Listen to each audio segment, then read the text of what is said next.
What's up, StaleMates? We're back. Guess what? We hit 500 subscribers. Thank you so much for subscribing. Let's keep going. Let's hit 1,000. But before we do that, hashtag Watergate.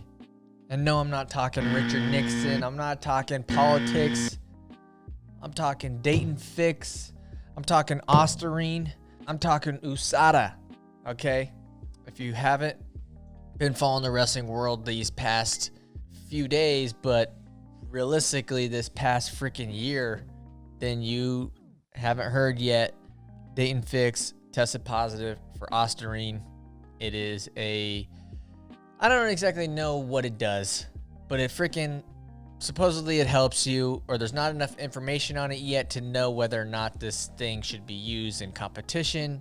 Regardless, it's a banned substance, and if you test positive for it, you get in trouble. Your boy, Daton Fix, tested positive for it, your boy's in trouble.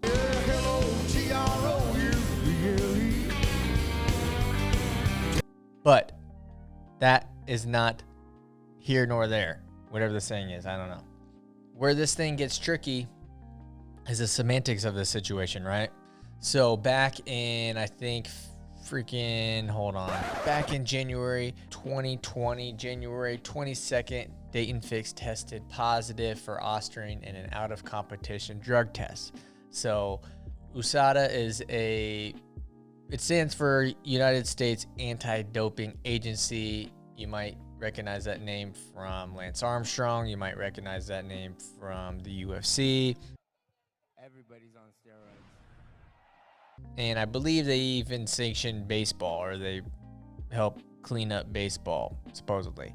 But they run drug tests pretty much. And they tested Daton Fix back in January. It just now came out that he tested positive. We didn't actually know. There was a lot of rumors. What did he test for? But a lot of people kind of knew that he tested positive because it got looped in with the Zahid Valencia situation. And the reason why Zahid's was more public than Daton's, because Daton's was hush-hush, was because Zahid actually wrestled in the NCAA season last year, so he was suspended, so he couldn't wrestle at Nationals, which nobody ended up wrestling at Nationals, where Daton Fix was actually taking an Olympic red shirt, therefore he really wasn't in competition. So Zahid Valencia's case was a lot more public, although I don't think they actually ever came out and said what exactly it was that he tested positive for. Maybe they did. Maybe your boy's missing that. But as far as I know, I don't think it's public.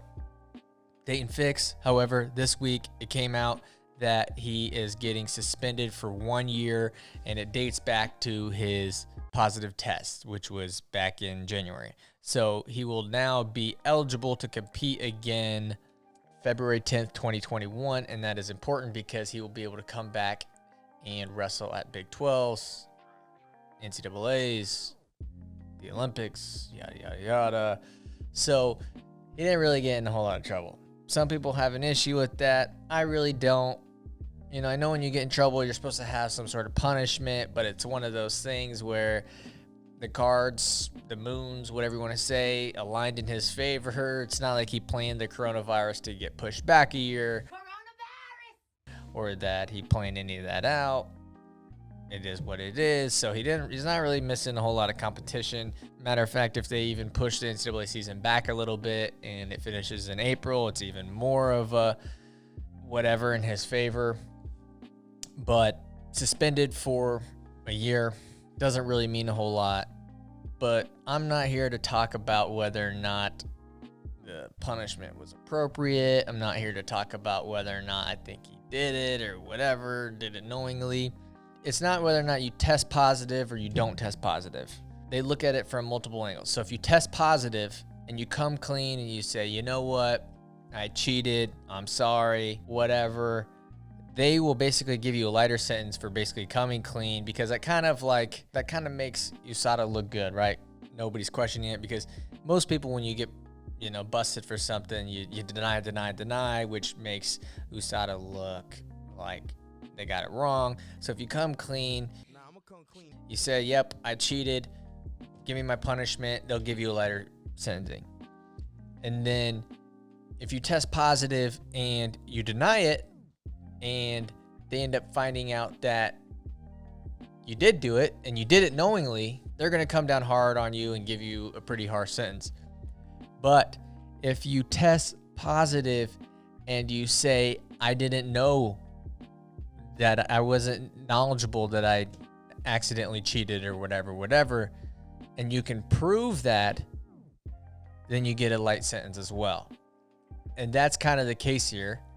Whether or not you believe Daton Fix's story or not, Daton Fix says, I did not know that I tested positive for Ostarine, or I didn't know that it was in my system. And I think that he tested for just like a little bit above what John Jones last tested positive for, like 50 picograms or something crazy like that. And I'm not in this to get into the semantics of whether or not that affected his performance or anything like that. We know Daton Fix is a good wrestler. We know he's talented. I'm not going to get into that. What I'm going to get into is I think wrestling has its first O.J. Simpson. This is our first O.J. Simpson. Hopefully our only O.J. Simpson. I'm not saying Daton Fix murdered somebody. I'm not saying that he owns a Ford Bronco. Man, don't throw this away. Don't do this. I'm not saying that he got away with something he shouldn't have. I'm saying that his defense story is up there with O.J. Simpson's. If the glove doesn't fit, you must acquit. It doesn't fit. If it doesn't fit, you must acquit. That's a bizarre defense that freaking worked. Daton Fix's defense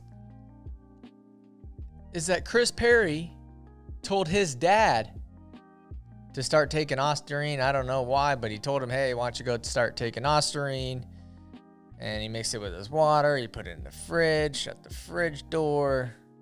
Daton Fix comes home, opens up the fridge, grabs a bottle of water, takes a drink, and he gets busted for Ostarine however long later. I don't know if that's true or not.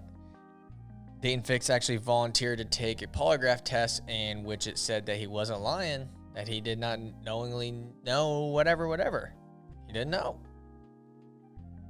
So I don't know if that's true or not, and I'm not here to pass judgment on there. But what I will say is that defense is freaking bizarre, and if I knew that was, say that was the truth, right? And it could be, could not be, I don't know. I'm not trying to make any more pokies mad. But if that's me, I'm coming up with, and say it's true. Just say it's true. If that's me, I'm coming up with a more logical, more reasonable, whatever story. A more believable story.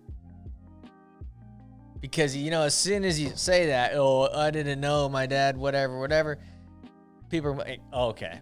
Like wrestling Twitter has been on fire. You know, roasting, whatever, making jokes, whatever.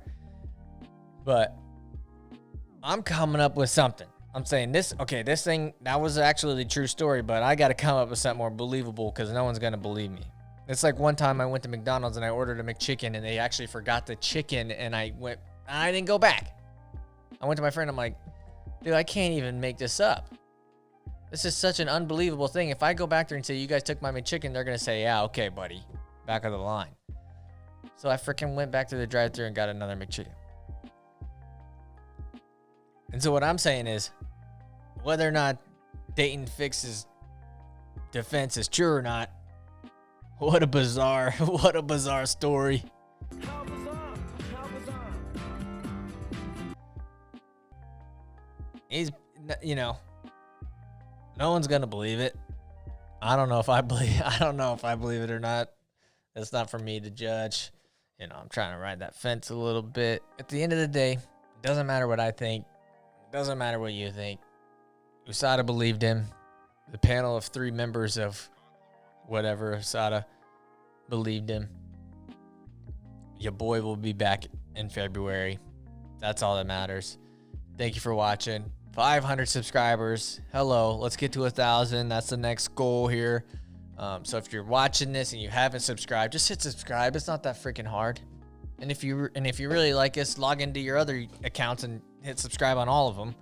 Give us a thumbs up, drop a comment, follow us at StaleMates Show. We're now on Facebook, StaleMates. Find us on Facebook, just search StaleMates. Instagram at StaleMates Show. More content. And by the way, this Sunday we have an interview with Joey the Needle, a convicted steroid dealer. This guy sold steroids. He got in trouble for it. He did his time. He wrote a freaking book. It's crazy. Please watch it. We put a lot of heart and effort into it. Thanks for watching.